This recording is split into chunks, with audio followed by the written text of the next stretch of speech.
Fala galerinha, tudo bem com vocês? Hoje vamos trabalhar uma técnica muito interessante para a gente calcular o campo elétrico no centro de um polígono regular, onde em cada um dos vértices contém cargas formando uma PA, até NQ.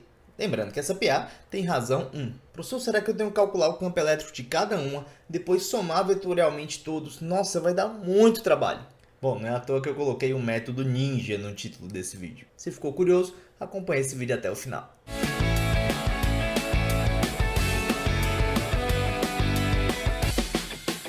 Bom galera, para começar a gente tem que lembrar como é que funciona a expressão do campo elétrico para uma carga pontual. O campo elétrico, então, para uma carga pontual a uma distância r, ele é do tipo K0 vezes a carga em questão sobre a distância ao quadrado, e aqui a gente põe um vetor unitário para dizer a orientação deste campo elétrico. Vamos ver como é que fica no caso da partícula 1.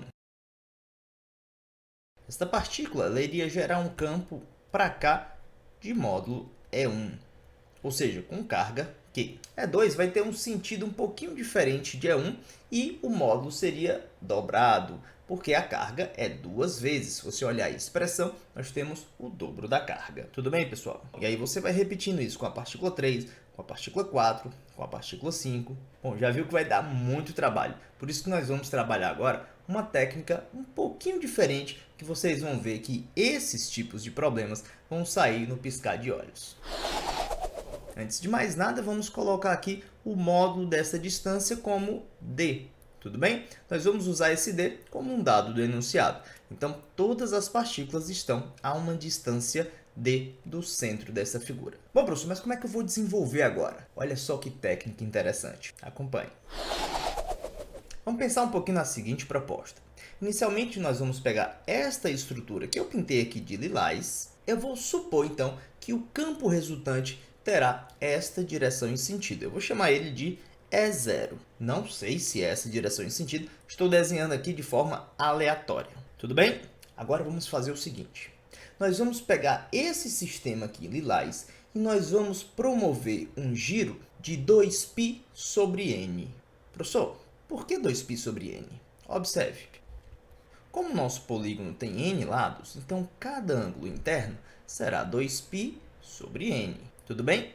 Quando eu giro todas as partículas de 2π sobre n, olha o que vai acontecer. Esta partícula Q ela vai para esta posição. A partícula 2Q vai para esta posição. Dá para perceber? E assim sucessivamente, até que a última partícula NQ fique na posição que a primeira estava, ou seja, desta forma. Deu para visualizar isso? Como nós rotacionamos o sistema de 2π sobre n, o campo resultante também vai rotacionar de 2π sobre n. E eu vou chamá-lo de E0'. Vou deixar logo escrito aqui para a gente não esquecer que o E0' está rotacionado de 2π sobre n em relação ao E0. Vamos lá, então? E agora eu vou multiplicar todas essas cargas da segunda figura por menos 1. Olha o que vai acontecer. Menos Q, menos 2Q, menos 3Q, menos n menos 1Q, menos nQ. Na hora que eu multiplico todas as cargas por menos 1, você concorda que o sentido do campo também vai inverter? Ele vai ter o mesmo módulo, a mesma direção, porém sentido contrário. E por isso eu vou colocar menos E0'. Combinado? Então vamos esquecer esse campo um pouquinho e vamos ficar com esta nova estrutura. Agora imagine que você consegue visualizar essas duas camadas se superpondo, ou seja, os dois sistemas se superpondo. O que vai acontecer? Olha que ideia interessante. O 2Q que estava aqui vai ser somado com menos Q. 2Q menos Q sobra Q. 3Q, quando ele for somado com menos 2Q, 3Q menos 2Q, sobra Q. Você vai fazendo isso indefinidamente, até chegar na última partícula. Olha só, essa aqui, o NQ, quando for somado a menos n menos 1Q, sobra Q. Esse último vértice é o mais diferente. Olha o que acontece neste caso. Eu tenho Q e aqui eu tenho menos NQ. O resultado desse último vai ser 1 menos NQ. Tudo bem? Então, para ficar melhor de visualizar, vamos ver a próxima figura. Olhando para este novo sistema, perceba que esta carga deste vértice especificamente, eu posso escrever como, tudo bem?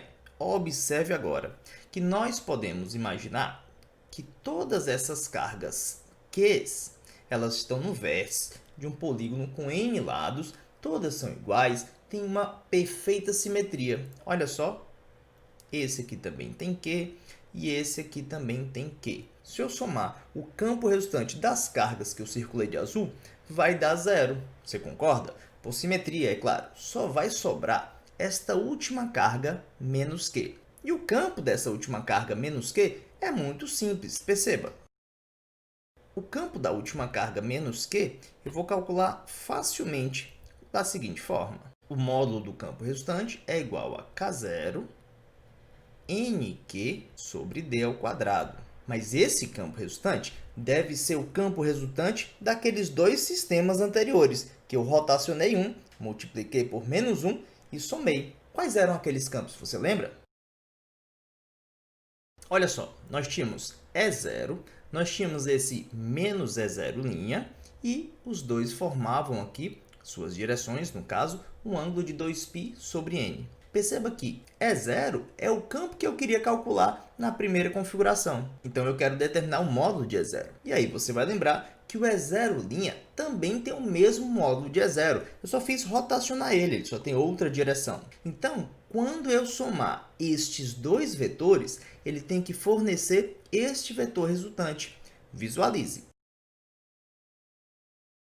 Utilizando uma simples lei dos cossenos, eu vou dizer que este campo resultante ao quadrado, ele vai ser E0 ao quadrado mais E0' ao quadrado, que tem o mesmo módulo de E0, mais 2 vezes E0 vezes E0, vezes o cosseno de π menos 2π sobre n.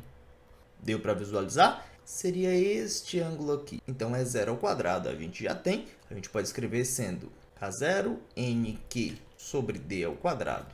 Tudo isso ao quadrado. E aqui nós podemos colocar o E0 em evidência. Nós vamos ter, então, 2 mais 2 cosseno de... Bom, cosseno de π menos 2π sobre n é igual a menos o cosseno de 2π sobre n.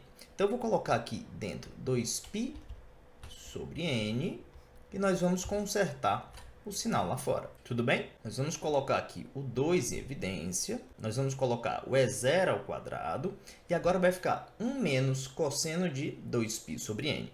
E se você lembrar, isso vai dar 2 vezes o seno ao quadrado de π sobre n. Combinado? Então, a gente pode pegar esse 2, tirar daqui e colocar este ao quadrado e, por fim, tirar a raiz de todo mundo. Quanto é que fica, então, o nosso campo elétrico? É zero. Perceba? Vamos ver, então, quanto é que vai dar o nosso campo elétrico, não é? Vai ficar assim, nq dividido por... Eu vou colocar o K0 como 1 sobre 4π ε0. Nós vamos colocar aqui o d ao quadrado e nós vamos passar dividindo o 2 e o seno. Então, quando a gente passar esse 2 dividindo, ele vai multiplicar esse 4 e nós vamos ter 8. E, por fim, nós vamos ter o seno de π sobre n. Esse será, então, o nosso resultado, pessoal. Então, veja que nós fizemos essa continha em apenas 3 linhas, que seria uma conta gigantesca se você realmente fosse somar de 1 por 1. Uma outra técnica que poderia ser bem interessante seria usar números complexos. Então, eu vou dar uma sugestão. Tente aí uma segunda solução com números complexos. Se você gostou desse vídeo, deixe aí sua curtida, deixe aí nos comentários mais alguma sugestão de solução caso você tenha visto. Divulgue esse vídeo para que mais pessoas tenham acesso a esse tipo de conteúdo. E se ainda não é inscrito no canal, esse é o momento. Se inscreve agora e acione o sininho para receber notificação quando chegar vídeo novo. Eu vou ficando por aqui. Muito obrigado pela sua atenção, um forte abraço e até mais.